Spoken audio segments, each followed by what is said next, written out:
So I have a reading here on Trump and Putin. Basically, I wanted to know how much is Trump owned by Putin? What is the relationship there? How much of a total puppet master are we talking about when it comes to Putin? And basically, how much he controls Trump would be how much he controls our country. And I think I got some interesting answers here. And I think the cards are giving me a layer of like now, and then sometimes we go back to like the 80s or 90s when I believe they first started sort of crossing paths in a way. So anyway, we'll start here. I thought this was really interesting and surprising. Five of Wands is very contentious. This is like a card of fighting.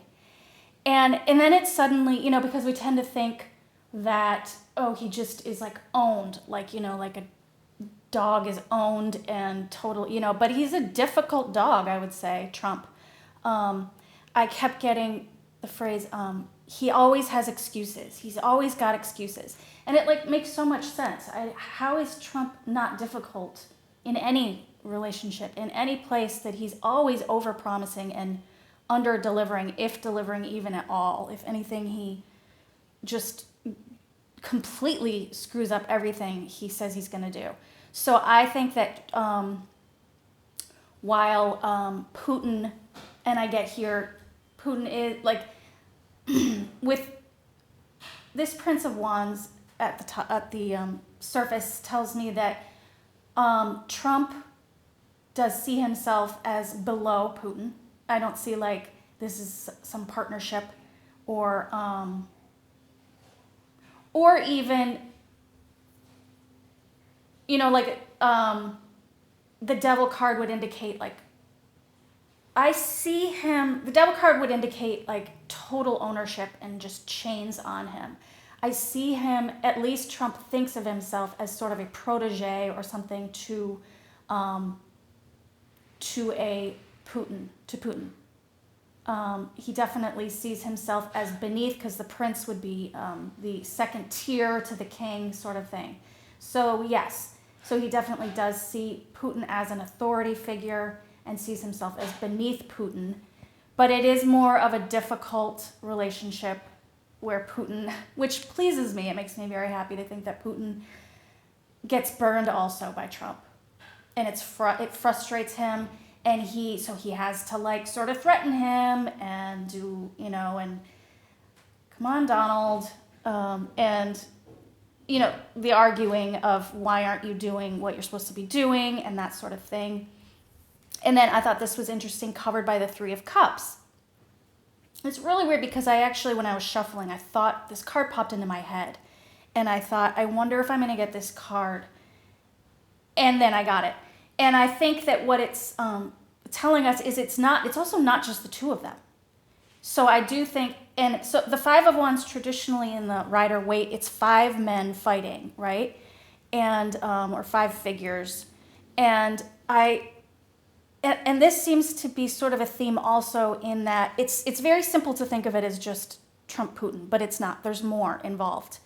And they all, in between these two cards, I see that they all have, I think they're all, you could guess, the three, is it China? I don't know, but I don't really get it because I feel like Trump's all over China.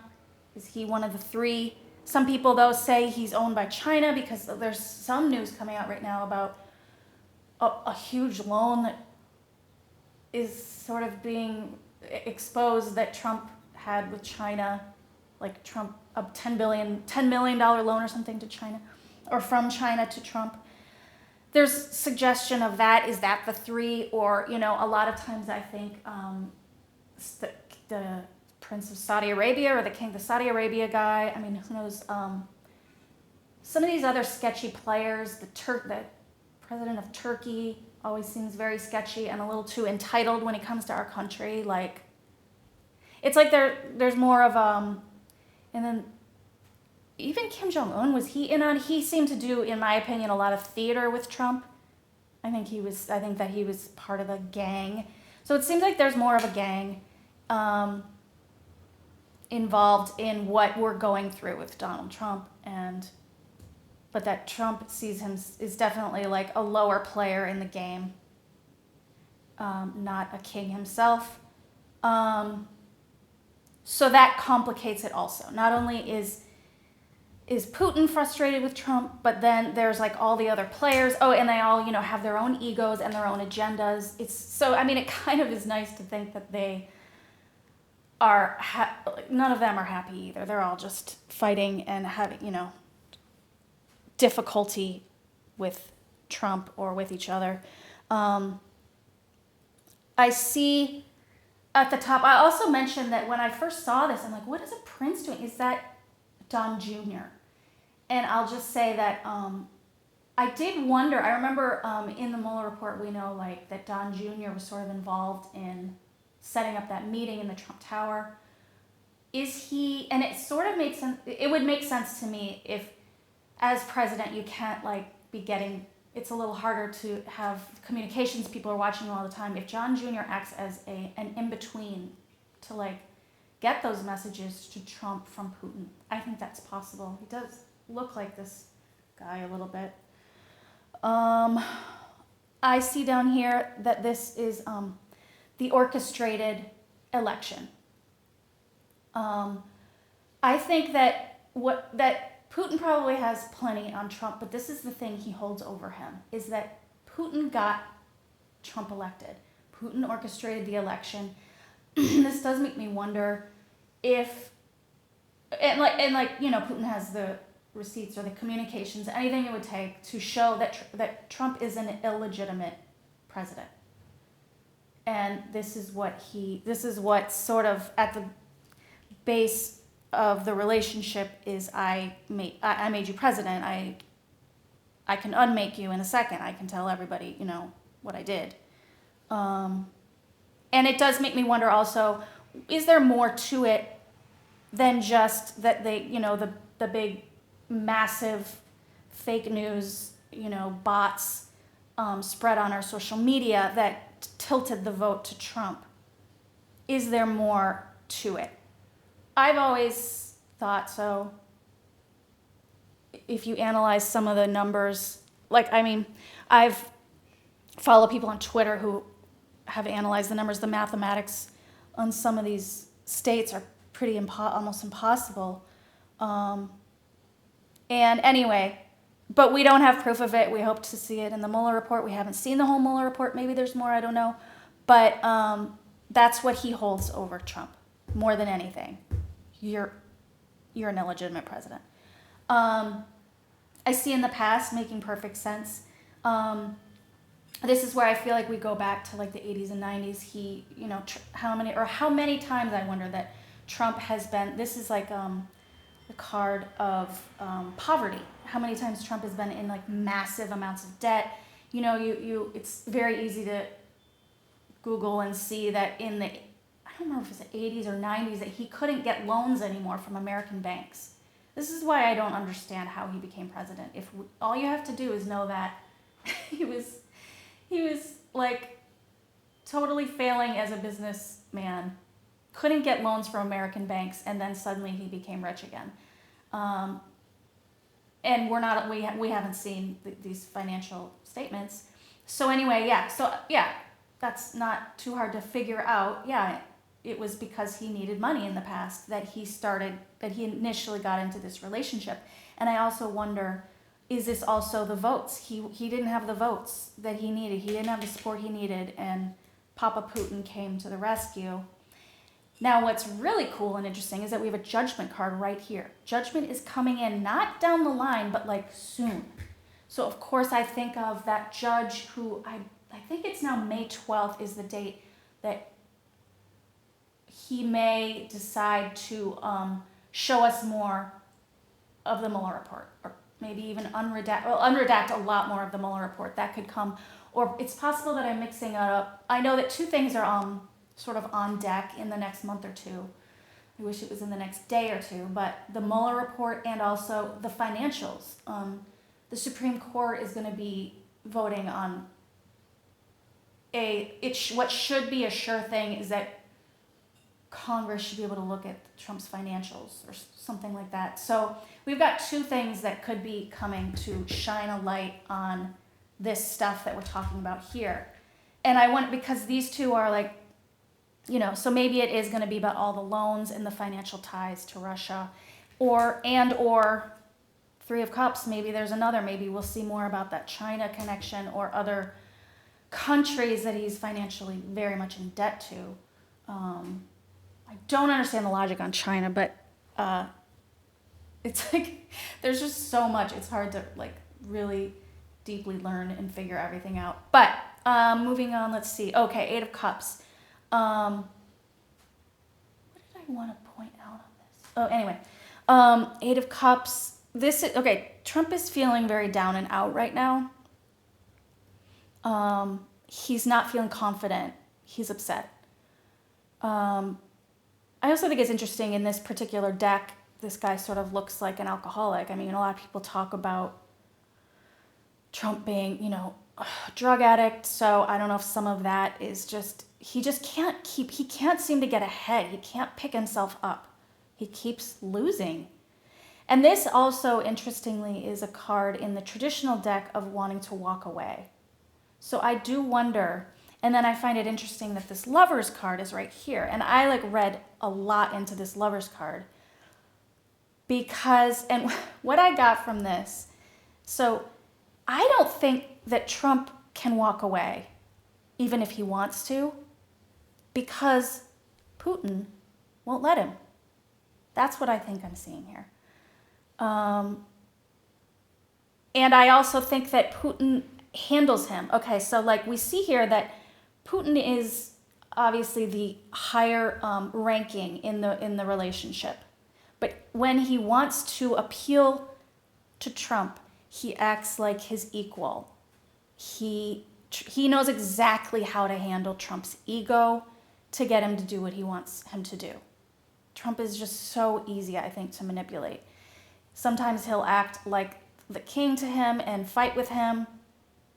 But other times he will just sweet talk him. So that's what I see in that card. And I thought that was crazy interesting that even if Trump wanted to walk away, that's how much power Putin would have over him, or at least would urge him and convince him to stay. You're doing great. We're partners in this. We're going to do, I don't know. Ugh, it's so awful. I'm going to help you. I have more things I can do for you. Stay in place. We do have a strength card here, but it is in the hopes and fears. So this tells me I'm not anywhere else. It might indicate that they do have strength. It's still a hope. It's a hope and a fear of losing strength. So it's, that's what they're hoping for, but it's not a sure thing at all. And then now these cards all came out together. So, I looked for the story in the four of them. And first of all, so this, we have the World card. Now this on its own, this card has come up a lot when I look into this subject, and I see it immediately as that world network, that world criminal sort of network that is the goal of all this, is the goal for Putin. And so that's there, but I am glad that it came out with all these others because it's just not just sitting alone like that. It's there's a story here. And gosh, maybe the whole story is going to come out because we've got that Judgment card there. So first, I see two layers to this. One is in the now and one is from the past. So here I see Putin. And it's funny because it almost says VP right here. I don't think that's actually a V and a P, but that's just funny to me. This is a guy who worries about, he wants to hold on to money. He wants to make money. He thinks a lot about money. And I see a Queen of Pentacles here. I wonder if in relation to the election, the orchestrated election, there's an American woman, and sometimes I think it's that Rebecca Mercer, okay? Because I feel like she has came up in another read having to do with her connection in this sort of bigger operation involving like the far right, trying to push this whole agenda, change people, get Trump elected, that sort of thing. And the purpose, and you know, she was sort of like involved in like Breitbart and like, I mean, I think people know who she is. So I think she had to do with a lot of what happened in the election and working alongside with this bigger Putin operation, the world domination, and just money, money, money. This is what they wanted. And this could also maybe like votes, bringing in, you know, but it always leads to money, money, money. And then another thing I thought when I was looking at this woman and looking at Putin, and I thought that when Putin and Trump first came in contact, Putin sought him out. Putin sent a beautiful woman to make the connection, to make the contact. I think this was like in the 80s. Of course, Putin and any of these oligarchs, they look for businessmen, American businessmen, I think, to launder money. And that's what this is right here. But I think he also has been grooming Trump for a very long time. That's what I see here, is like sort of having his eye on Trump, getting this woman, and I question it, could it possibly be like Melania or Ivana? But I think it could have just been a beautiful woman who sort of said, I'm making all this extra money doing this easy work, you know, sort of name dropping like Vladimir Putin or some other super wealthy people, this really easy thing, was like the middle person to get Trump interested in wanting to pull himself out of this kind of poverty by working and laundering money for Putin. So I thought that was really interesting. And then seeing like just on his, like the desire to groom him probably for where we are today, which is getting him to run for president and figuring out how to help him become president. I mean, you know, he was in Russian intelligence. It's out of a spy novel, but it makes sense. And I remember, and you know, I'm not the first person to think that, but I feel that it's being told, that the cards are sort of saying it and showing it here, that Trump ran for president, I think in like the 90s or something, or he talked about it. Like, if you look, I feel like if and when we find all this out, which I really hope is also in the Mueller report and might come out, or, you know, just the whole story hopefully will eventually come out. We're going to have a chance to see and judge this. And interesting, this stood out to me also in this card. There's sort of like these laser eyes. Like, I think we're going to sort of start to see the network at play more and more clearly. And I think that in the future we will understand the relationship as having gone back that far, and him having been groomed. I mean, when I see this lover's card, he knows how to handle Trump when Trump wants to like give up and walk away and all that sort of thing. So anyway, and then here's what I really also like, is that at the bottom, at this point, at the end of it all, was a Queen of Swords. And I immediately thought, Nancy knows all of this. I think that it's Nancy. If it's not Nancy, it's another investigator. But just that look on her face, it just makes me think Nancy. And it would make sense that Nancy would have been able to see all of the things that she can't quite share with us yet, because she knows the proper channels. She wants everything to go through proper channels. She's doing her work behind the scenes to get the bigger story to the American people. So I love that, and I love this judgment card, and I just thought that was really interesting, looking a little deeper into their relationship. I love that it's difficult for Putin, and that there's all these egos and they're all just fighting and clashing. It might be more of a mess than our fears tell us. So anyway, thanks for watching and being there for me to share my reads with. I hope you kind of enjoyed this, and we can look forward to hopefully some of this being exposed more and more very soon, sooner than later. And I'll talk to you guys next time. Bye.